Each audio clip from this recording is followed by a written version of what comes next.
All right, everybody. In this second part of Module 2, we are talking about some applications of behavior therapy, some behavioral approaches that we can use and we often see used in our field, in the field of social work, field of counseling. And we just got done, if you watched the first video, we talked a little bit about relaxation training. Relaxation training is a really good example of a common behavioral approach that we see a lot in counseling today, used especially in mental health and health counseling, especially with anxiety and fears and phobia, with post-traumatic stress disorder, people who have anxiety and panic attacks, sleep issues, those kinds of things. So we see a lot of behavior therapy used with that population especially. And I also want to talk to you now about, we want to talk about exposure therapies. Exposure therapies, like a lot of things we've been talking about so far, really have been around for a long, long time, and we still see them used today over and over and over again. And they kind of belong to the school of behavior therapy. Exposure therapies are directly connected to an old school behavior theory idea that you're familiar with, and you probably have heard the term. It's called desensitization. And desensitization is kind of similar to conditioning. But the idea with desensitization is this: any consequence that occurs over and over and over again, we get desensitized to it, meaning that we stop noticing it. It's there, but we just get used to it. It doesn't really register consciously anymore. We get desensitized all the time. And usually we get desensitized to things that we are around a lot, that we get kind of conditioned to. And so that idea has been around for a long, long time. We could have a whole long conversation about just the idea of desensitization. And several years ago, many, many years ago, researchers and counselors began to come up with an idea around desensitization as it relates to fears and anxiety, and especially phobias. And one of the ideas kind of connected to this idea of a phobia is that anything you and I are afraid of, we naturally stay away from.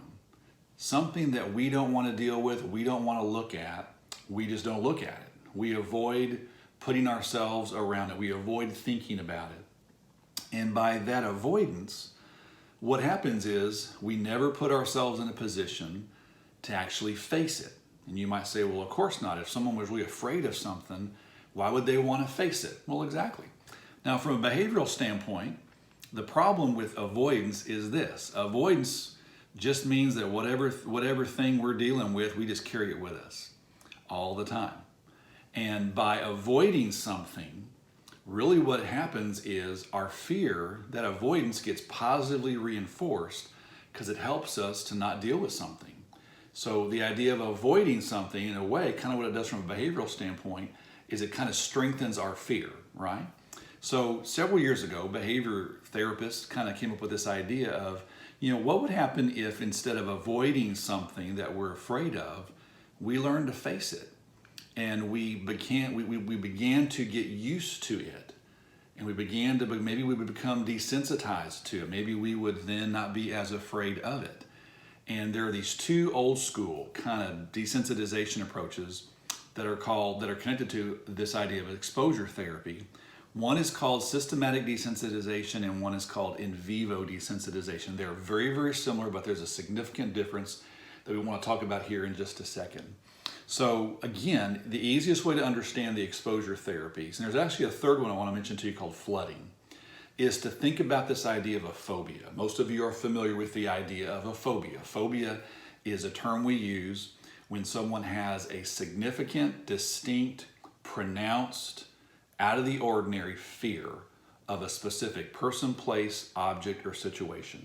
Some of you have been in other classes where maybe we talk about phobias. And you're familiar with this idea of someone being really afraid of something. Some of the common phobias that we see today, people are afraid of the dark, people are afraid of heights, people are afraid of bugs or spiders or snakes, any number of things. People are afraid of other animals like dogs or cats. People can be afraid of loud noises like thunder and lightning. They can be afraid of crowded spaces, tight spaces like elevators.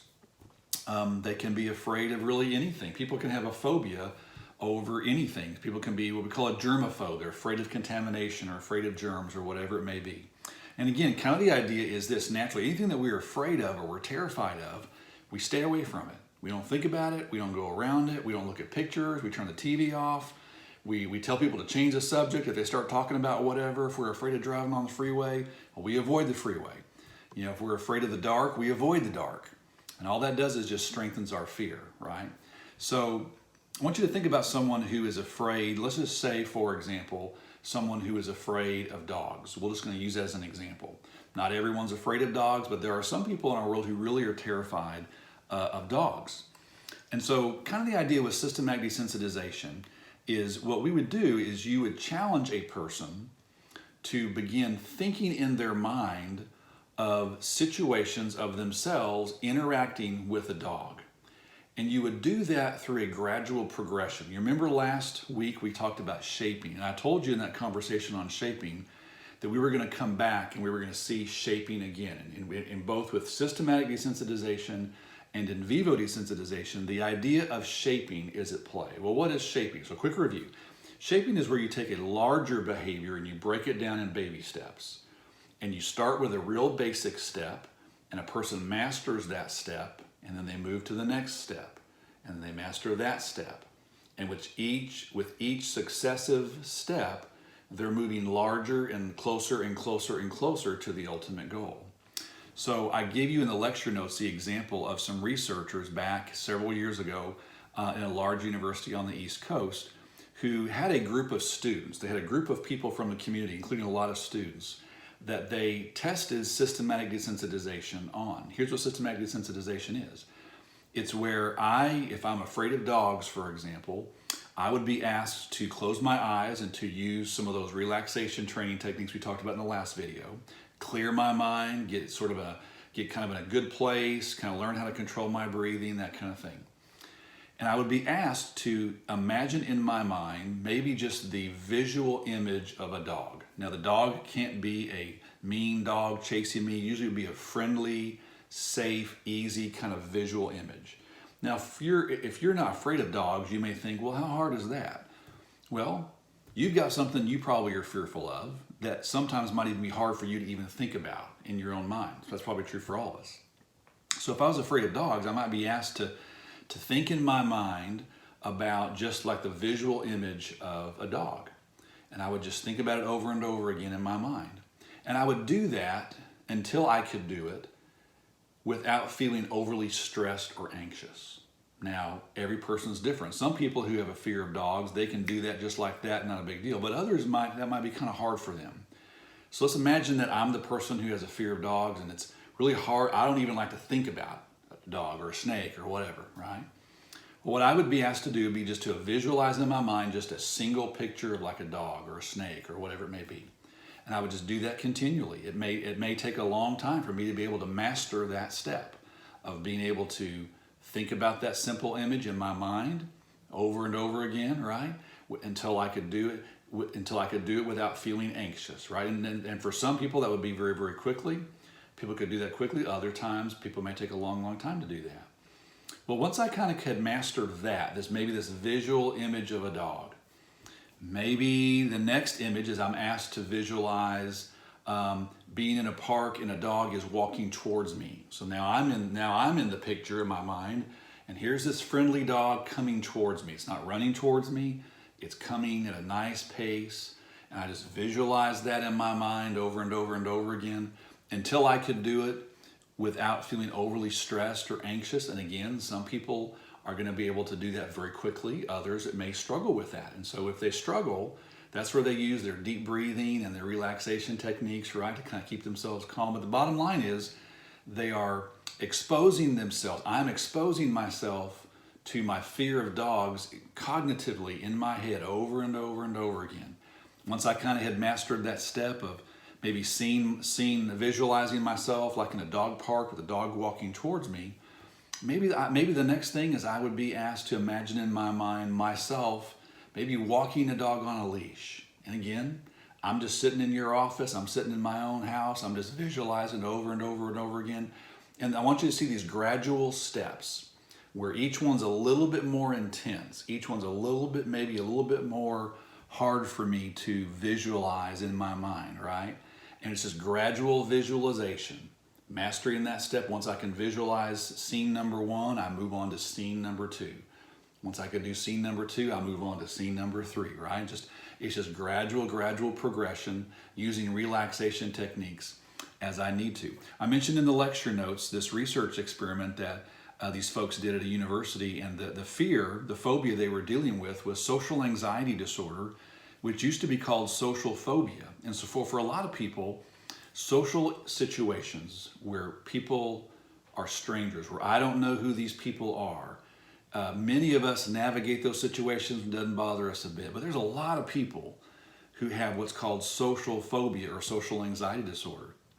And these researchers had a large group of students that kind of met that definition, and they tried this visualization. They had them visualize being in a large crowded room, which for someone with social anxiety disorder might be real stressful.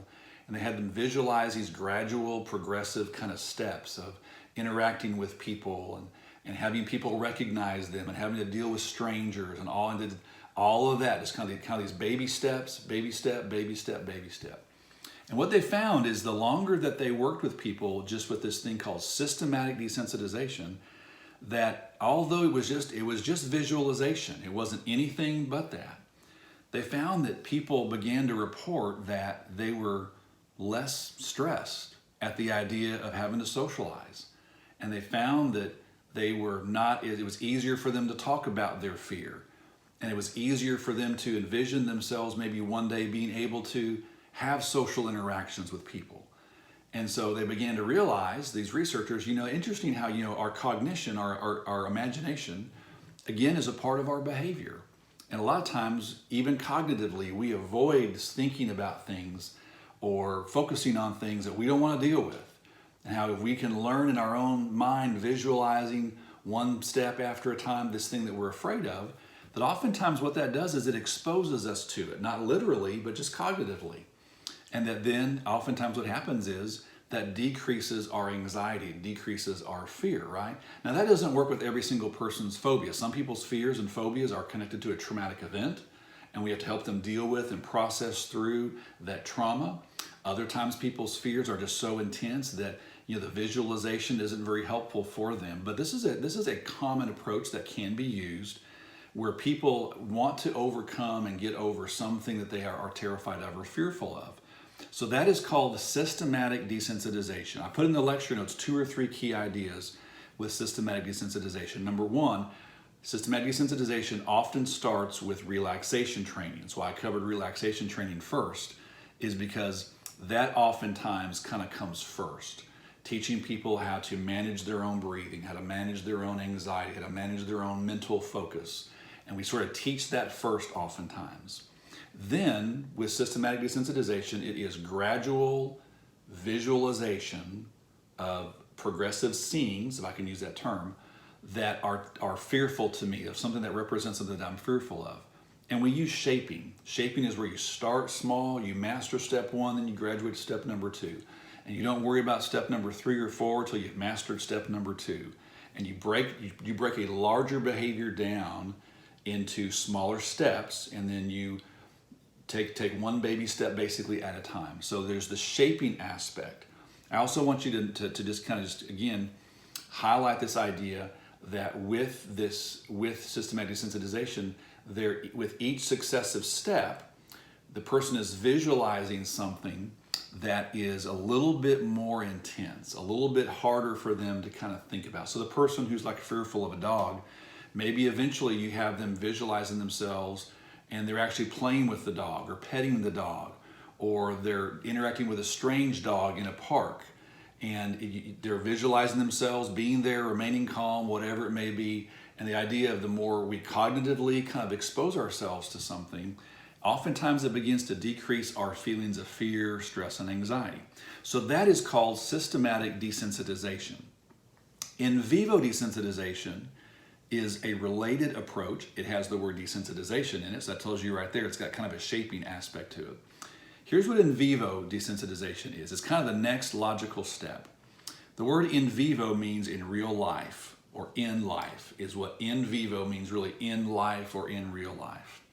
So here's kind of what in vivo desensitization would be. In vivo desensitization has these baby steps, but instead of them being visualization steps, I'm taking those steps out in the real world. Instead of just visualizing myself at a dog park, I go to a dog park, right? So with like in vivo desensitization, with in vivo, I'm not just sitting by myself in my room, in my office, in your office if you're my counselor, I'm not just visualizing. Now I'm actually out in the real world. And if I was ready, what you might challenge me to do if you're my counselor is, hey, listen, between now and the next time you come in for an appointment, would you be willing to go in your car to a dog park, for example, and just maybe start by just kind of sitting in the parking lot in your car, turn on the radio, turn on the AC, just somewhere where you can visualize people walking their dogs. Now, again, for some of us, we think, well, that's kind of easy. Well, that's not easy for everybody because some people are so terrified of dogs, that's hard to do. Let me kind of mention another fear. Some of you I know have a fear of snakes. That's a common fear. Others of you have a fear of bugs or cockroaches or whatever. Some of you, when you go to the zoo, you avoid the reptile house because you don't want to go near the snake. If you go in the pet store with your son or your daughter, if you go to the zoo where there's all kinds of exotic reptiles or whatever, you don't go where the big bugs are. If you've ever been to a museum so some of you may say, well, I can go into a dog park, what's the big deal there? Well, that's not your fear. If your fear is snakes, I'm sure there's at least a couple of you, maybe in the class this semester, it usually is, who when you go to the zoo, you don't go in the reptile house. You let your kids go by themselves because you're afraid of that.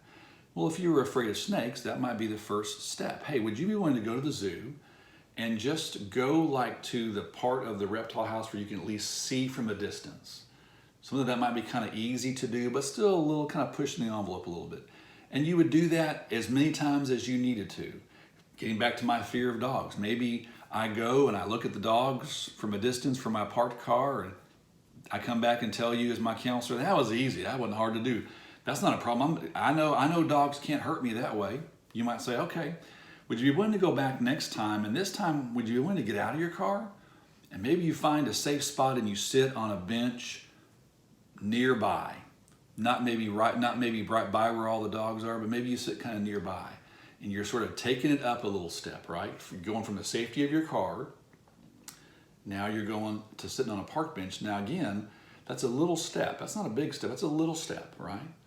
And maybe you ask me to go and do that for a couple of times or for an afternoon or whatever. And I would do that if I was your client. I was trying to get over my fear of dogs and you were using in vivo desensitization. You would have me do that as many times as I needed to until that wasn't a big deal to me anymore. Now I kind of like going, it's not a big deal. I don't even think about the dogs. Well, then as soon as I say that, well, you know it's time to go to the next step. You might say, hey, listen, next time you go, you might be one of those counselors, you offer to go with me. Hey, listen, would you be willing to meet me there one afternoon? And what about you and I walking around the dog park? We're going to get off the bench now, and now we're going to walk ourselves, and we're just going to kind of mingle around the park where there are dogs around. So that's a little bit more. People who have a real intense fear of dogs probably would not want to do that, but they might be willing and able to do it if they gradually ease themselves into it. First go to the park, then they go sit on the bench. Well, now maybe even, especially if you were there or a friend was with them, they might go for a little bit of a walk, right? If you were afraid of snakes, maybe before you wouldn't even walk in the reptile house, but maybe if over time, if you went and kind of gradually worked your way in, you might be willing to. You might do that over and over and over again as many times as you needed to before you felt comfortable. And then maybe, going back to my fear of dogs, maybe once I'm able to walk around, I feel comfortable, you would, again, using shaping, we would stay on that step until I had it mastered, right? Then, I don't know, the next step could be something like finding someone who would be willing to let me pet their dog or walk their dog or whatever it may be, right? So the idea with in vivo desensitization is it's not just a visualization, that's systematic desensitization. In vivo's got the word in vivo in, it means in life or in real life. So you and I would we're gradually exposing ourselves out in the real world to this thing that we're fearful of. And again, kind of the idea is there's this gradual baby step. We're gradually desensitizing ourselves, and we're exposing ourselves to something that normally we would be terrified of or we would be afraid of. So again, in vivo desensitization, number one, involves relaxation training, kind of starts there. So that's the first thing to keep in mind. It involves this gradual baby step exposure that starts small, and you master step one before you go to step two. So it's got a shaping process in. And the idea here is that it is in the real world. It's not something I just visualize doing. It's something I do out in the real world. Sometimes if people's phobias are really, really severe, you might actually put these two together. You might take systematic desensitization to start with. A person visualizes themselves, whatever it may be, and then once they can kind of do that pretty well, then you move to in vivo. Several years ago, I had a lady who took this class, this behavior mod class with me, and I was just using examples of fears and phobias. After the class was over in private, she said, you know what, that's how I got over my fear of driving on the freeway. She said, a lot of people snicker and laugh, but she said, I grew up in a small town. I came to Houston, and she said, I was just terrified of driving on the freeway. And she said, a lady from my church who was actually a therapist and was my friend offered to help me get over my fear of driving on the freeway. And she said, what you said in class, that's how she did it. She said, first, she had me think about it. Vision myself, picture myself driving on the freeway. And at first I was like, well, what good is that? But she said, I was terrified of it. She said, I wouldn't let my husband get on the freeway with me in the car. She said, it was all this irrational fear of having a crash and all that kind of stuff. And she said she had me think about it first and visualize myself doing it first. I did that for a long, long time. Well, then eventually she and I got in the car together, and I was the passenger, she was the driver, and we drove down to the freeway, and we got on the feeder. We didn't get on the freeway. We got on the feeder road, and we just drove on the feeder road for a little bit. We did that a couple of times. And then we went down and we got on the freeway, and I was again the passenger, she was the driver. I wasn't the one driving, she was driving.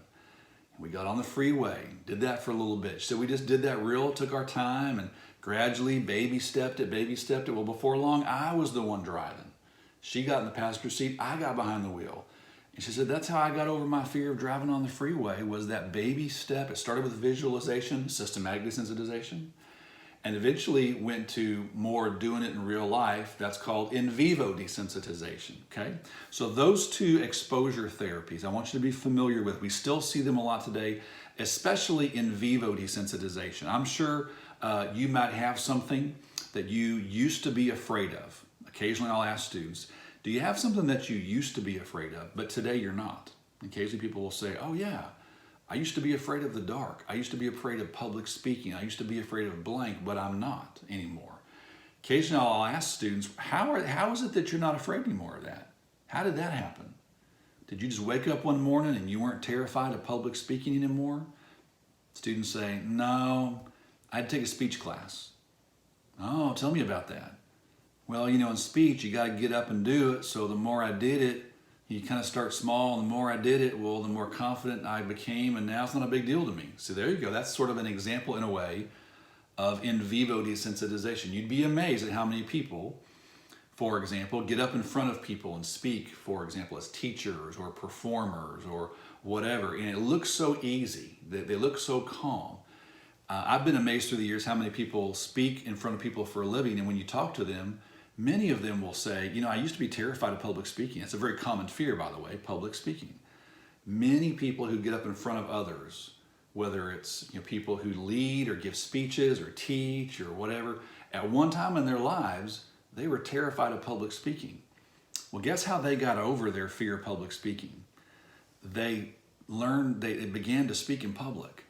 And they got over their fear by doing what they were fearful of. And the more they did it, the less they were afraid of it, the more confident they became. It became second nature to them, right? All of those examples are really examples of exposure and exposure therapy, right? And so exposure, maybe not exposure therapy, they're examples of exposure, right? So this idea of learning to overcome something by gradually facing it. Now, I want to mention one more thing before we wrap up this second lecture, and it is a third example of an exposure therapy called flooding. Now, flooding, notice that the word flooding does not have the word desensitization in it, because it is not a shaping. We don't see shaping with flooding. Flooding is an approach that has to be used appropriately with clients. It can be abused if we aren't careful. Flooding is where basically someone exposes themselves to whatever they're fearful of in 2 or 3 larger steps, not the baby steps of shaping, but the 2 or 3 larger steps. This would be a situation where someone, maybe they have a fear and their fear isn't really strong or real intense. Maybe they're really motivated to get over their fear. Maybe that they're prepared to get over it, right? So flooding is where someone is willing to, in 1 or 2 larger steps, flood themselves with anxiety by facing their fear like in 1 or 2 larger steps. I want to give you an extreme example. Not everybody can do this. I'll give you I'll just give you one example. I've mentioned a couple of former students here. Many years ago, I had a student who shared with me in a class this. He said, Professor Killian, for years I was afraid of heights. He said, I'm not afraid of heights anymore. I said, oh yeah, how did that happen? He said, I joined the Army and they made me jump out of an airplane. And he said, I didn't have a choice. And he said, I was terrified to do it. And he said, I kind of knew when I joined that I was going to become a paratrooper and I was going to jump out of an airplane. And he said, it didn't prevent me from joining the Army, but I tried to get out of it. And they wouldn't let me get out of it. So guess how I got over my fear of heights? I got pushed out of an airplane with a parachute on. And after I did that 2 or 3 times, guess what? My fear of heights kind of went away, right? That's an extreme example, kind of. But that kind of would be like an example of like flooding, this idea of I don't imagine the Army with this guy allowed him to do a bunch of visualization and kind of took him up in an airplane and brought him back down and then, another step. The military doesn't work that way. It's like you just do it. You learn by swimming, by jumping in the deep end. Some of you maybe you learned to swim that way because you just jumped in the pool, right? That would be sort of an example of flooding. We see flooding occasionally where people are able to and willing to just step up and kind of face their fear in kind of 1 or 2 larger steps. I think about a story I heard not too long ago of a person who got over their fear of public speaking. I mentioned public speaking a minute ago. And this person was terrified of public speaking, but they were asked to deliver an address, to deliver basically a speech to a large gathering of people. And it was something that they were terrified of doing it, but they knew they needed to do it. It was something that someone asked them to do. This person was being asked to talk about some things that they had overcome in their lives. This person had battled addiction and mental health issues, and they were given the opportunity to speak at a large national gathering. And the person shared with me, when I was first asked, I knew I needed to say yes. I was terrified because I don't like talking in front of people. But I said yes anyways, and I just kind of psyched myself up. I didn't even think about it. I didn't even practice. A lot of people were saying, oh, you should practice. He said, I just didn't, because I was just going to get nervous.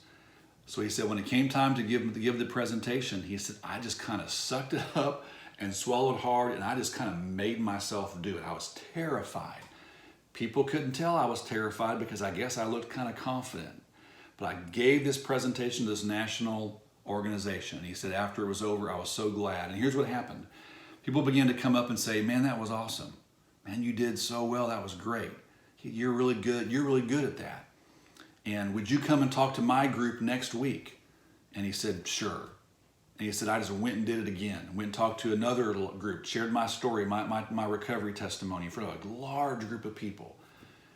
Someone else came up to that meeting after that meeting and said, hey, will you come talk to my group next week? He said, sure. He just went and did it, right? He didn't think about it, didn't gradually expose himself, visually or behaviorally. He just did it. And he said this to me, and he was also sharing this example with the class. He said, now when I go and speak to those groups, I don't even think about it. He said, I got over it. He said, I used to be terrified of talking in front of people. He said, now I just go do it because I've done it a bunch. I'm not afraid of it anymore because I've kind of learned how to overcome that fear. How did I overcome it? I just kind of forced myself and I just did it and jumped in the deep end and learned to swim, right? That's called flooding. Now, again, here's the thing with flooding. Flooding is one of those things that, again, can backfire if people aren't careful, right?